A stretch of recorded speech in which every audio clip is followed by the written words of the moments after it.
So marketing is if you have people's attention, or if the process of getting people's attention, that's marketing. So now I have your attention. Hello.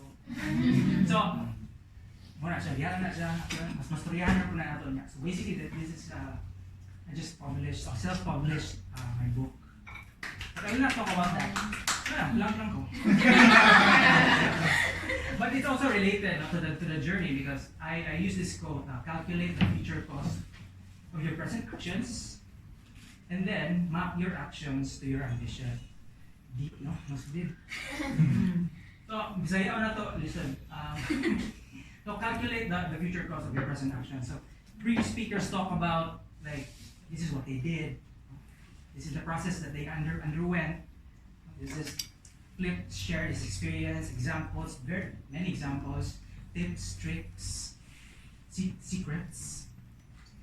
So, to determine, like, if you want to arrive to your goal, this is what I need to do, the amount of effort that I want to exert. But if you want to start, when will you start? Si Just Amy and Sadira, wako ka nagsugod, di ba? Niya, start na mo niya. Start. And then map your actions or ambitions. So once you've determined that this is the amount of effort that I need to assign, like if you have work, if you have schooling, after work, you have to assign 1 hour, 2 hours, 3 hours maybe. Who knows? Diba? Different man ang skill level when you start. Different sa preference, different sa what. So for this blog talks, as you may have noticed, although we talk about blogging, Flip shared blogging, Rhea shared about more of video. At the end of the day, it's still content. So I'll share my journey. I struggled ako to start back again fully. So I'm starting some stuff on the side. Here I started again a crowdfunded farm. And so far it's working. So in that venture. And then I think this year in 2018, I think hihiki ko for the long time, pero sige ko shop. And then, shopping online, online siya. Shopee. For many years you can stop. And then of course, at the beginning of this year, I started a podcast. Voice. So Flip talk about vlogging, Rhea talk about YouTube. So ako lang position podcast. Podcast is like one. So actually, if you think about it, any everything that you want that you're sitting, you want to learn, it's just a repetition, no? A repetition of the channel, but just different platforms. So it's just a repetition of radio, print, and TV. But it's no longer just limited to this today. You have podcasts, you have audiobooks, you have YouTube, you have Vimeo, you have Twitch, you have Twitter, Instagram, all that. So I think for the writing side, I think that my pinnacle na milestone is the book. Okay, I think this is also 10 years in the making. When I graduated, I want to write a book. Okay ba siya? Then I towards here around towards the end of 2017, I decided na ako na dyan yung write. Okay, go, malapas na ako sa kalendaryo. So when I was trying to make a slides with post, the usual slides I use is kind of one picture, one slide. In a Steve Jobs kuno actually mas kapoy din ang buhat. Once you're into experimentation or trying things, you end up something wrong. You know what I mean? One siya plano like I just wanted to show towards in that period of time, I think I actually stopped counting at 50 50,000 na kanang content. I audited nga, pinamang akong i-publish, including ng mga status, Friendster, Multiply, I think about 100,000. So I think for all of you, you should not be afraid with regards to starting or continuing content creation, because it's natural for humans to want to express themselves and communicate. But you just need to focus, like if you want to write long form, you want video, you want voice. So ano siya, it's a combination of kanong mga laag, got friends, family, mga landscape, photos, videos, website, celebrities. Klaro niya. Atom? Atom na. Friends me, twin me. Gani. So una, when you're a media company, you have access to information, access to people. Mo to i-flip din na gusto mo giapas. Ato may giapas mga celebrity. Mau. Ayan. Mori. So ako di ko maapas. Pilang siya. May tabo rin dyan. Eventually, you will find yourself in that situation. So, since daghan kay tips i-share ko para ko na ako. For me, I'd like to keep it simple because as you may have noticed, akong book is Lazy Investor's Way. So, tako lang leaning towards efficiency. Di ba? Efficiency na type of tapulan. So, simple, efficient na content creation. If you think about it, you just need a phone or a computer, internet connection, and then your idea. More yun na siya. For me, a content creation. Whether if it's voice, whether if it's typen or written,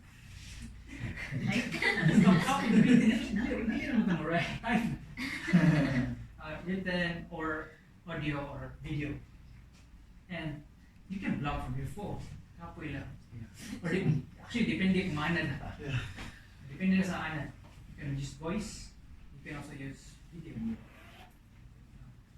And an idea, thought. So if you want a kung kailangan mag-talk show, do it. You just have to face the camera, your phone camera. It doesn't have to be, it has to be a smartphone, of course. Really feature phone, feature phone, or then you have a talk show.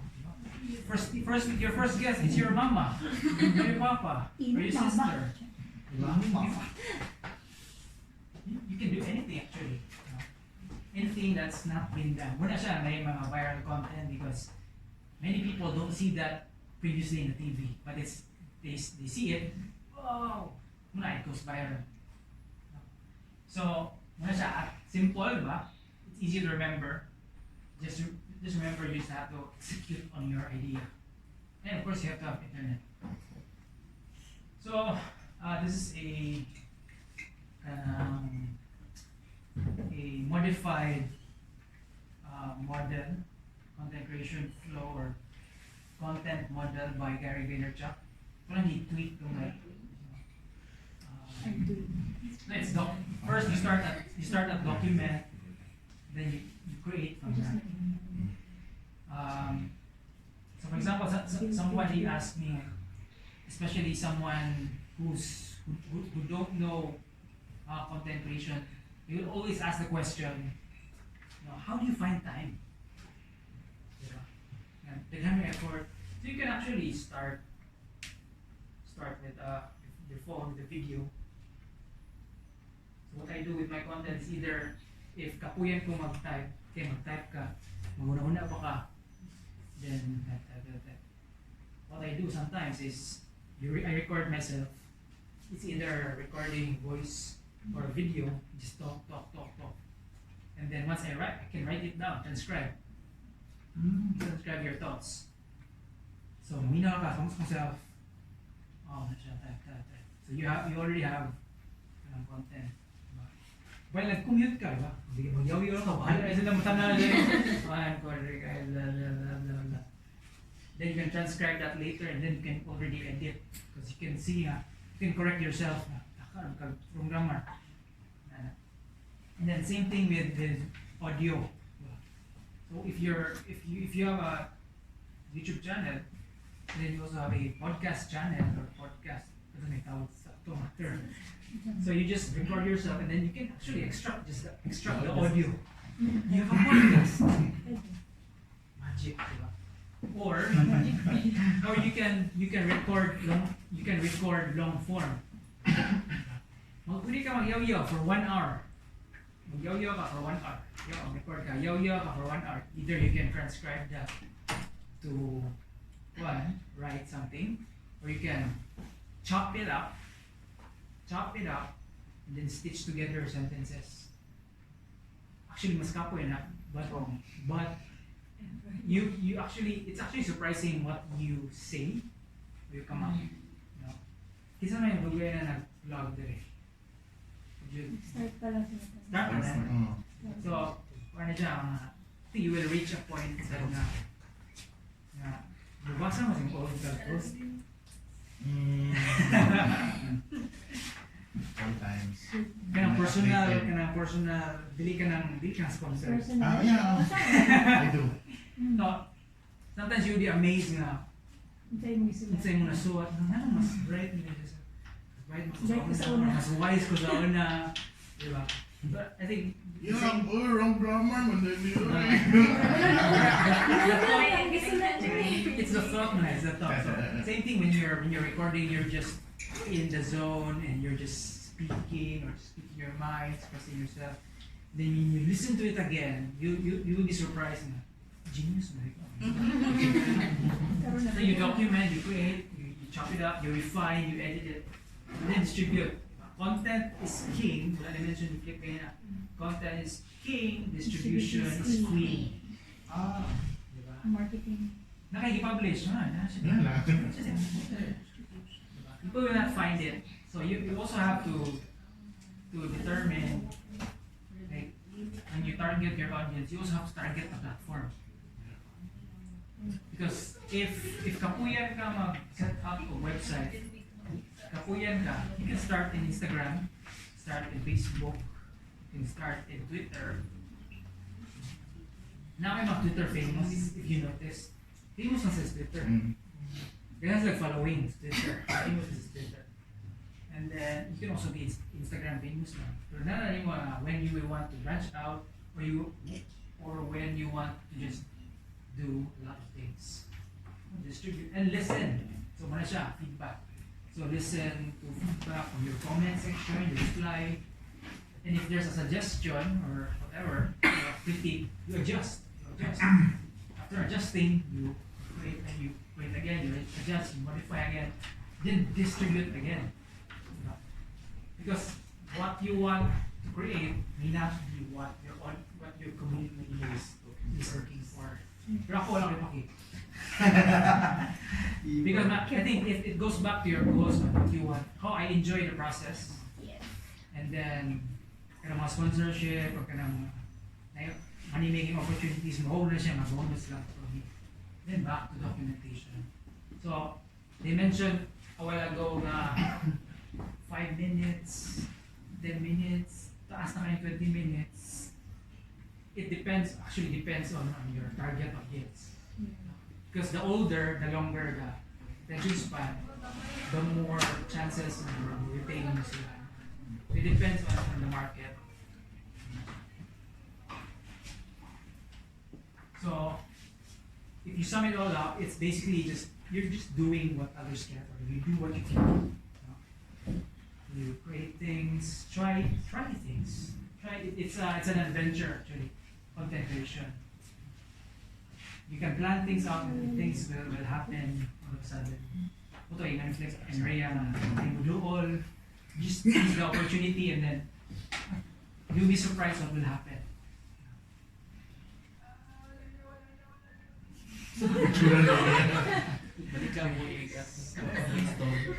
Lagi. So, since I mentioned podcast, you can find it in Spotify. Oh, really?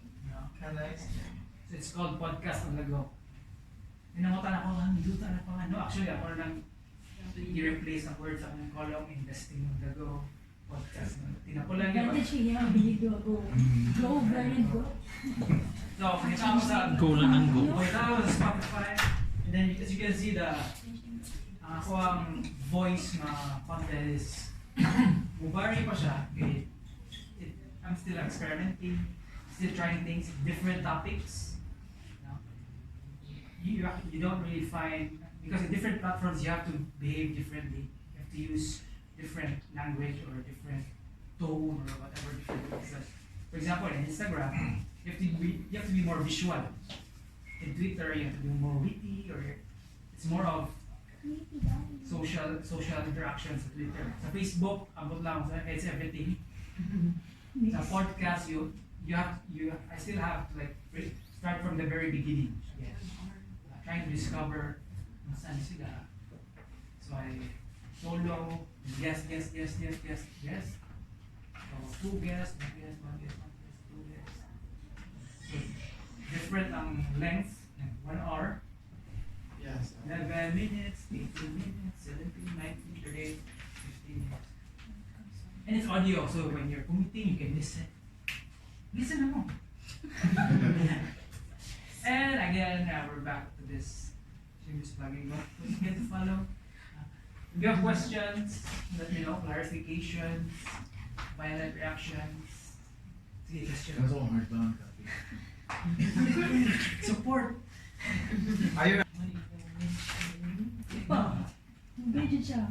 Ako, Kaya in the 10 years, actually, most of 14 years, but I count 10 years because katong 2005, kung siya ng mga Random. binata.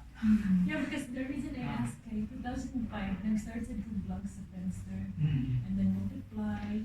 Kanya, napadayon siya na ko until 2009, 2010. Kanya, kanang murag, yung nga nakasad ba? So, muto na murag, ano na yun sila yung age mo ako kanod. Sa mga pa is halo-halo, ganyan sa... Ano, dyan mag-start ka Di wala. So the Sumoto ako for me, I decided to go for business and finance because although I learned it in college, pero murag pa kayo nung na yun. I had to go through the process of like becoming a practitioner, understanding the industry. Kaya actually, pwede ko mo, diya ka, uy, suot ko ani, ako like copy-paste, paraphrase ng pang suot sa mga US. Diba?